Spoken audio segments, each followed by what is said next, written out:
ഇറാന്റെ ആണവായുധ നിർമ്മാണ ശേഷി തകർക്കുക എന്ന ലക്ഷ്യത്തോടെ അമേരിക്ക ആരംഭിച്ച സൈനിക നീക്കങ്ങൾ പൂർണ്ണ ലക്ഷ്യം കണ്ടില്ലെന്ന് യുഎസ് രഹസ്യാന്വേഷണ ഏജൻസിയുടെ വിലയിരുത്തൽ. 2 മാസമായി തുടരുന്ന യുദ്ധത്തിന് ശേഷവും ഇറാന്റെ ആണവശേഷിയിൽ കാര്യമായ മാറ്റം വന്നിട്ടില്ലെന്നാണ് റിപ്പോർട്ടുകളിൽ നിന്നും വ്യക്തമാകുന്നത്. ഇറാൻ ഒരു ആണവായുധം നിർമ്മിക്കാൻ തീരുമാനിച്ചാൽ അതിന് ഏകദേശം 1 വർഷത്തോളം സമയം വേണ്ടിവരുമെന്നാണ് നിലവിലെ കണക്കുകൂട്ടൽ. കഴിഞ്ഞ വർഷം ജൂണിൽ യുഎസ് നടത്തിയ ഓപ്പറേഷൻ മിഡ്നൈറ്റ് ഹാമർ എന്ന ആക്രമണത്തിന് ശേഷമുള്ള അതേ സ്ഥിതി തന്നെയാണ് ഇപ്പോഴുമുള്ളതെന്ന് രഹസ്യാന്വേഷണ റിപ്പോർട്ടുകൾ സൂചിപ്പിക്കുന്നു. ഫെബ്രുവരിയിൽ ഡൊണാൾഡ് ട്രംപ് ആരംഭിച്ച ഓപ്പറേഷൻ എപ്പിക് ഫ്യൂറി പ്രധാനമായും ഇറാന്റെ പ്രതിരോധ സംവിധാനങ്ങളെയും സൈനിക കേന്ദ്രങ്ങളെയുമാണ് ലക്ഷ്യം വെച്ചത്. എന്നാൽ ഇറാന്റെ പക്കലുള്ള സമ്പുഷ്ടീകരിച്ച യുറേനിയം ശേഖരം ഇപ്പോഴും സുരക്ഷിതമായി തുടരുന്നത് അമേരിക്കയ്ക്ക് തലവേദനയാണ്. ഇറാന്റെ ആണവ പരീക്ഷണ കേന്ദ്രങ്ങൾ ഭൂമിക്കടിയിൽ ആഴത്തിൽ സ്ഥിതി ചെയ്യുന്നതിനാൽ യുഎസ് മിസൈലുകൾക്ക് ഇവ പൂർണ്ണമായും തകർക്കാൻ സാധിച്ചിട്ടില്ല. നെത്വാൻസ്, ഫുർദു, ഇസ്ഫഹാൻ എന്നിവിടങ്ങളിലെ ആണവ സമുച്ചയങ്ങൾ കഴിഞ്ഞ ജൂണിൽ തകർക്കപ്പെട്ടെങ്കിലും ആയുധങ്ങൾ നിർമ്മിക്കാൻ ആവശ്യമായ 60% സമ്പുഷ്ടീകരിച്ച യുറേനിയം ഇറാൻ സുരക്ഷിതമായി മാറ്റിയിട്ടുണ്ടെന്നാണ് അന്താരാഷ്ട്ര ആണവോർജ്ജ ഏജൻസിയുടെ നിഗമനം. ഇത് കൈക്കലാക്കാൻ ഇസ്ഫഹാനിലെ ഭൂഗർഭ തുരങ്കങ്ങളിലേക്ക് അമേരിക്കൻ കരസേനയെ അയക്കുന്ന സാഹസിക നീക്കങ്ങളെക്കുറിച്ചും വൈറ്റ് ഹൌസ് ആലോചിക്കുന്നുണ്ട്. ഹോർമൂസ് കടലിടുക്കിലെ സംഘർഷവും ആഗോള എണ്ണ പ്രതിസന്ധിയും നിലനിൽക്കെ ഇറാന്റെ ആണവശേഷി സംബന്ധിച്ച ഈ റിപ്പോർട്ടുകൾ മേഖലയിലെ സമാധാന ചർച്ചകളെ കൂടുതൽ സങ്കീർണമാക്കും.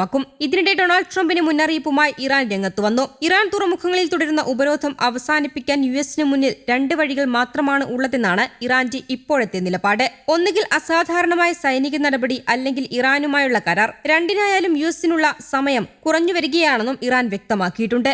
ഹോർമൂസിൽ കുടുങ്ങിയ ചരക്കു കപ്പലുകളെ സുരക്ഷിതമായി കടലിടുക്ക് കടത്താൻ പ്രൊജക്ട് ഫ്രീഡം പ്രഖ്യാപിച്ച് ഡൊണാൾഡ് ട്രംപും രംഗത്തെത്തി. പശ്ചിമേഷ്യൻ സംഘർഷത്തെ തുടർന്ന് കടലിടുക്കിൽ കുടുങ്ങിയ യുദ്ധത്തിൽ പങ്കെടുക്കാത്ത നിരപരാധികളായ കപ്പലുകൾക്ക് സംരക്ഷണം നൽകുകയാണ് ഉദ്യമത്തിന്റെ ലക്ഷ്യമെന്ന് ട്രംപ് വ്യക്തമാക്കി. പ്രൊജക്ട് ഫ്രീഡം പ്രഖ്യാപിച്ചതിനൊപ്പം കപ്പലുകൾ ഒഴിപ്പിക്കുന്നതിനുള്ള ശ്രമങ്ങൾക്ക് തടസ്സം സൃഷ്ടിച്ചാൽ ആക്രമിക്കുമെന്നും ട്രംപ് ഇറാന് മുന്നറിയിപ്പ് നൽകിയിട്ടുണ്ട്.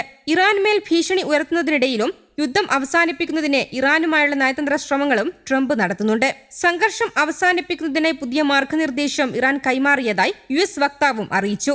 സംഘർഷങ്ങളെ തുടർന്ന് ഫെബ്രുവരിയിലാണ് സുപ്രധാന ചരക്ക് പാതയായ ഹോർമൂസ് അടച്ചത്. ഇത് ചരക്ക് കപ്പലുകൾ കടലിടുക്കിൽ കുടുങ്ങുകയും ഊർജ്ജ മേഖലയിൽ ഉൾപ്പെടെ വലിയ പ്രതിസന്ധി സൃഷ്ടിക്കുകയും ചെയ്തു. പശ്ചിമേഷ്യൻ സംഘർഷം ആഗോള എണ്ണ കമ്പോളത്തെ വലിയ പ്രത്യാഘാതങ്ങളാണ് സൃഷ്ടിച്ചിരിക്കുന്നത്. യുഎസിൽ എണ്ണവില വർധന കടുത്ത ആശങ്കയും സൃഷ്ടിച്ചിട്ടുണ്ട്. ലോകത്തെ ഏറ്റവും പ്രധാനപ്പെട്ട എണ്ണക്കപ്പൽ പാതയായ ഹോർമൂസ് കടലിടുക്കിന്റെ നിയന്ത്രണത്തിനായി അമേരിക്കയും ഇറാനും തമ്മിലുള്ള പോരാട്ടം ശക്തമാകുകയാണ്. കഴിഞ്ഞ ദിവസം ഇരു രാജ്യങ്ങളും പരസ്പരം മിസൈൽ ഡ്രോൺ ആക്രമണങ്ങൾ നടത്തിയതോടെ മേഖലയിൽ നിലനിന്നിരുന്ന താൽക്കാലിക വെടിനിർത്തൽ കരാർ തകർന്നു. കടലിടുക്കിൽ കുടുങ്ങിക്കിടക്കുന്ന കപ്പലുകളെ പുറത്തെത്തിക്കാൻ യുഎസ് പ്രസിഡന്റ് ഡൊണാൾഡ് ട്രംപ് പ്രഖ്യാപിച്ച പ്രൊജക്ട് ഫ്രീഡം എന്ന സൈനിക നീക്കമാണ് ഇറാനെ പ്രകോപിപ്പിച്ചത്. തങ്ങളുടെ അനുവാദമില്ലാതെ കപ്പൽ ഗതാഗതം അനുവദിക്കില്ലെന്നാണ് ഇറാന്റെ ഇസ്ലാമിക് റവല്യൂഷണറി ഗാർഡ് കോർപ്സ് വ്യക്തമാക്കിയത്. ഇതിനിടെ കപ്പൽ ഇൻഷുറൻസ് നിരക്കുകൾ കുത്തനെ ഉയർന്നു. ആഴ്ചകളായി യുഎസ് നാവികസേന ഇറാന്റെ സമുദ്ര വ്യാപാരം തടസ്സപ്പെടുത്തുന്നത് യുദ്ധപ്രഖ്യാപനമായാണ് ഇറാൻ കാണുന്നത്. അതേസമയം യുഎസിന്റെ 2 ചരക്ക് കപ്പലുകൾ നാവികസേനയുടെ സഹായത്തോടെ കടലിടുക്ക് കടന്നതായി അമേരിക്ക അവകാശപ്പെട്ടെങ്കിലും ഇറാൻ ഇത് നിഷേധിച്ചു. ഇതിനിടെ 6 ഇറാൻ സൈനിക ബോട്ടുകൾ തകർത്തതായി യുഎസ് നാവികസേനാ മേധാവിയും അവകാശപ്പെട്ടു. എങ്കിലും ട്രംപിന്റെ പുതിയ നീക്കം തുടക്കത്തിൽ തന്നെ തിരിച്ചടിയായിരുന്നു. ചരക്ക് കപ്പലുകളുടെ ഗതാഗതത്തിൽ വർധനവ് ഉണ്ടായില്ലെന്ന് മാത്രമല്ല, തങ്ങളുടെ അയൽരാജ്യങ്ങളിലെ യുഎസ് സൈനിക കേന്ദ്രങ്ങൾ ആക്രമിക്കുമെന്ന ഇറാന്റെ ഭീഷണിക്ക് ഇത് കാരണമാവുകയും ചെയ്തു. ശത്രുത അവസാനിപ്പിക്കുന്നതുവരെ കടലിടുക്ക് കടക്കാൻ ശ്രമിക്കില്ലെന്നാണ് പ്രമുഖ കപ്പൽ കമ്പനികളുടെ നിലപാട്. ആക്രമണം ശക്തമായതോടെ ആഗോള വിപണിയിൽ എണ്ണവില 5% വർദ്ധിച്ചു. കടലിടുക്കിലൂടെയുള്ള കപ്പൽ ഗതാഗതം ഏതാണ്ട് പൂർണ്ണമായും നിലച്ച മട്ടാണ്. ദക്ഷിണ കൊറിയയുടെയും ഡെൻമാർക്കിന്റെയും കപ്പലുകൾക്ക് നേരെയും ആക്രമണമുണ്ടായതായി റിപ്പോർട്ടുകളുണ്ട്. മേഖലയിലെ സംഘർഷം ഒഴിവാക്കാൻ പാകിസ്ഥാൻ മധ്യസ്ഥ ശ്രമങ്ങൾക്ക് ശ്രമിക്കുന്നുണ്ടെങ്കിലും ട്രംപിന്റെ പുതിയ നീക്കങ്ങൾ സമാധാന ശ്രമങ്ങൾക്ക് തിരിച്ചടിയായിരിക്കുകയാണ്.